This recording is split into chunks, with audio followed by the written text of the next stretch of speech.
Olá, seja bem-vindo a mais um resumo da semana da Buildings. Eu sou Jean Santos, vou trazer para você as principais notícias do mercado imobiliário corporativo. E lembrando que essas notícias estão disponíveis no portal da revista Buildings e também nas principais plataformas de streaming. Se você estiver assistindo pelo YouTube, o link das matérias está na descrição do vídeo. Então vamos para a nossa primeira notícia que foi publicada na CNN. Em reportagem para o jornal da CNN, dados compartilhados pela Buildings comprovam que o setor logístico vive um período de enorme expansão. Construções de galpões para estoque dobrou na pandemia. As vendas online cresceram durante a pandemia e com elas a necessidade de espaço para guardar mercadoria. A construção de galpões para armazenar estoque dobrou. De olho no mercado aquecido, as imobiliárias investem cada vez mais na construção de condomínios logísticos. Dados da Buildings, empresa especializada em pesquisa imobiliária corporativa, apontam que no quarto trimestre o país teve mais de 1 milhão de metros quadrados em construção de galpões logísticos, um recorde. Antes disso, um volume tão grande havia acontecido há 6 anos, no primeiro trimestre de 2016, com 795 mil metros quadrados. Para esse ano, mais de 4 milhões de metros quadrados já estão em construção. Como a construção de um galpão é rápida, diferente de um edifício de escritórios, por exemplo, que pode demorar de 3 a 4 anos, um galpão em 6 meses pode estar pronto. Então, muitos projetos que saíram do papel acabaram chegando ao mercado de forma bem rápida e por isso a gente vê esse volume, explica Fernando de Zeacas, sócio-diretor da empresa. As novas construções se concentram principalmente na região sudeste. No ano passado, São Paulo liderou a entrega de novos galpões. Foram mais de 830 mil metros quadrados, isso apenas no quarto trimestre de 2021. Agora, a expectativa é que a demanda continue a crescer e se espalhe por outras regiões do Brasil. O executivo da Buildings ainda completa, abre aspas, aqui em São Paulo muitas empresas já conseguem fazer essas entregas no próprio dia, em questão de algumas horas. Mas a expectativa é que todas as pessoas do país tenham acesso a esse tipo de experiência. Muito provavelmente no futuro haverá também uma expansão tão forte assim em outras regiões, como o Norte e Nordeste e também no Sul. Fecha aspas. Para conferir a reportagem na íntegra, acesse o portal da revista Buildings.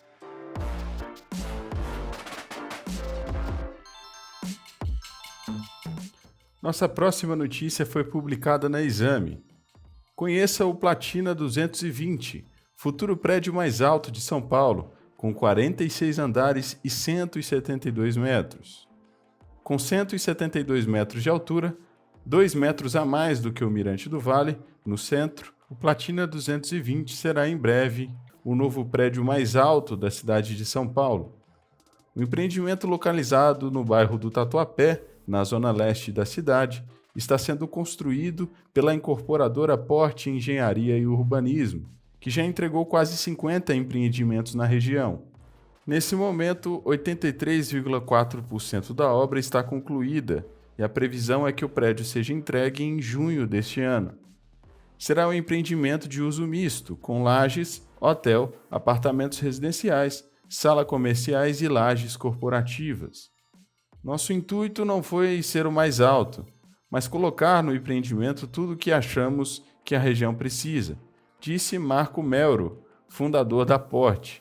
O térreo será uma fachada viva composta por 19 lajes, em linha com o plano diretor e com as práticas mais modernas e recomendáveis por urbanistas para levar vida e segurança aos moradores e a quem frequenta a região.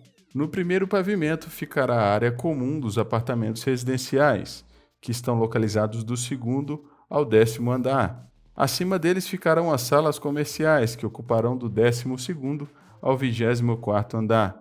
E as lajes corporativas que irão ocupar o espaço entre o 25º e o 46º andar.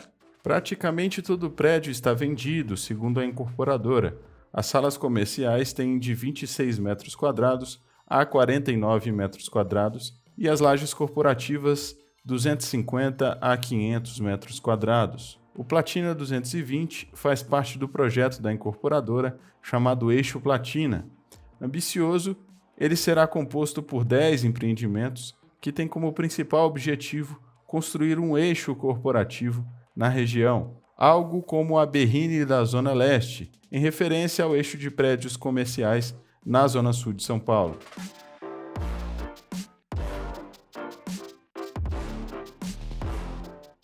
Nossa próxima notícia foi publicada no Valor Invest. Decisão da CVM sobre fundo imobiliário preocupa mercado. Uma decisão do colegiado da Comissão de Valores Imobiliários tem deixado apreensivos participantes da indústria de fundos de investimentos imobiliários. O posicionamento é ligado a um caso específico de um fundo gerido pela XP, administrado pelo BTG Pactual, chamado Maxi Renda e negociado sobre o código MXRF11. Mas, se o ponto de vista adotado prevalecer, tem potencial para atingir todo o mercado.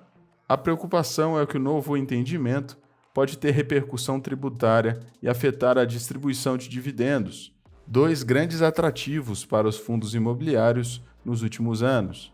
O centro da questão é: deve o fundo continuar pagando rendimentos sem considerar a redução do valor de mercado de seus ativos, como aconteceu com os imóveis durante a pandemia? Tudo começou quando a área técnica da CVM solicitou que o BTG passasse a distribuir dividendos aos cotistas do fundo Maxi Renda somente quando houvesse lucro contábil, um resultado que é afetado, por exemplo, pela avaliação dos imóveis. Nos fundos de tijolo, isso é feito anualmente, com base em um laudo de avaliação. Nos fundos de papel, que têm principalmente certificados de recebíveis imobiliários, os CRIs, a inflação é um dos maiores impactos.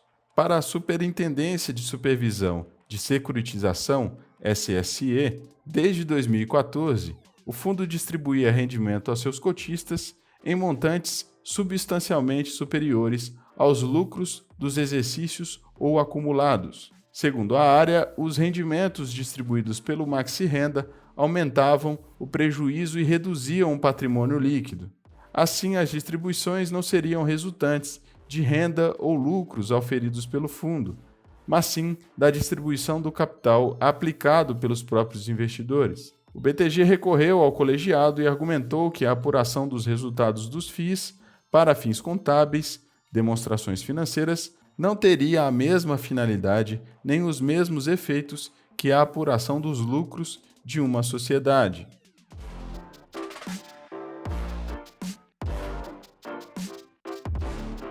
A nossa próxima notícia foi publicada no portal Repórter Diário. De olho no mercado, MB Gussi investe em centros logísticos.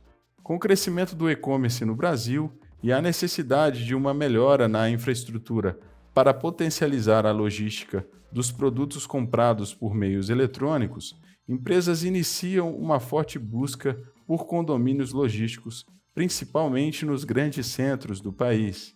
Milton Bigucci Jr., diretor técnico da MB Gussi, revelou detalhes do mais novo investimento da construtora na região, o MB Gussi Business Park Santo André. Em um terreno de 110 mil metros quadrados, na Avenida dos Estados, a construtora pretende construir um centro com 65 mil metros quadrados para abrigar os produtos das mais diversas empresas.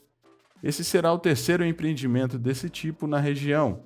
Outros 2 condomínios foram feitos em Diadema e São Bernardo. Com o sucesso das 2 primeiras unidades, totalmente ocupados, a MB Gussi aproveitou a necessidade do mercado para conseguir emplacar esse tipo de construção, principalmente próximo aos principais centros comerciais do país e das rodovias que ligam esses centros aos aeroportos e portos, como no caso do ABC. Segundo a construtora, é normal que investidores invistam a mais para conseguir uma área próxima à capital. A expectativa é que o condomínio no território de Santo André, a 1 quilômetro do centro, seja entregue até o próximo ano. Outra expectativa é a criação de 2.000 empregos diretos com as empresas que ocuparem esses espaços.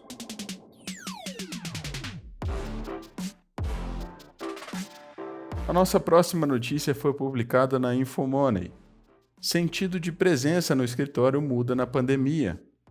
Entre as maiores preocupações que os executivos têm com o trabalho remoto, há um fenômeno conhecido como viés de proximidade, o que significa que as pessoas que optam por retornar aos escritórios podem ter vantagens, enquanto as que ficarem em casa podem ficar para trás. Apesar desse receio legítimo, principalmente em relação aos trabalhadores subrepresentados, a maioria dos chefes ainda prefere trabalhar em escritórios e quer que seus subordinados façam o mesmo, segundo uma pesquisa divulgada na última terça-feira, dia 25. Mais de 4 em cada 10 executivos classificaram as potenciais desigualdades entre funcionários remotos e internos como sua principal preocupação, de acordo com um estudo da Future Forum, com mais de 10 mil trabalhadores. Cerca de 3% dos entrevistados são executivos. A pesquisa trimestral demonstrou que os chefes têm 2 vezes mais probabilidade de preferir o trabalho no escritório, pelo menos 3 vezes por semana, em comparação com os funcionários comuns. Mulheres e trabalhadores de minorias são mais propensos do que outros grupos a querer ficar em casa, aumentando os temores de que o retorno ao escritório possa exacerbar ainda mais as desigualdades no local de trabalho.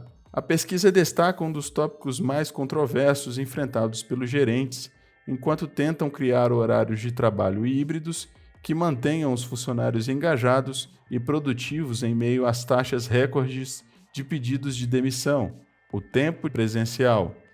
Apenas ser visto no escritório pode afetar avaliações de desempenho, promoções e segurança no emprego, segundo pesquisa de professores da Universidade da Califórnia, Davis e da Universidade da Carolina do Norte.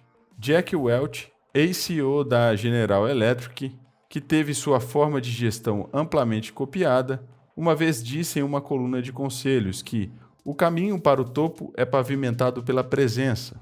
E antes de finalizar, te convido para conferir os artigos e outros conteúdos publicados no portal da revista Buildings e também no nosso canal no YouTube. Nessa semana publicamos um artigo completo com o fechamento dos dados do 4º trimestre do mercado de escritórios de alto padrão. O que os números mostram?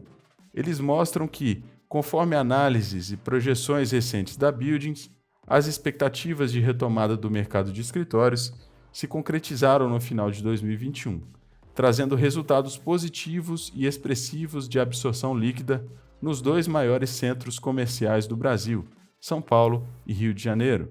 Se ainda não conferiu esses conteúdos, eles estão disponíveis no portal da revista Buildings. Eu sou Jean Santos, vou ficando por aqui te desejando um excelente final de semana e nos vemos na sexta-feira que vem. Um abraço e até lá.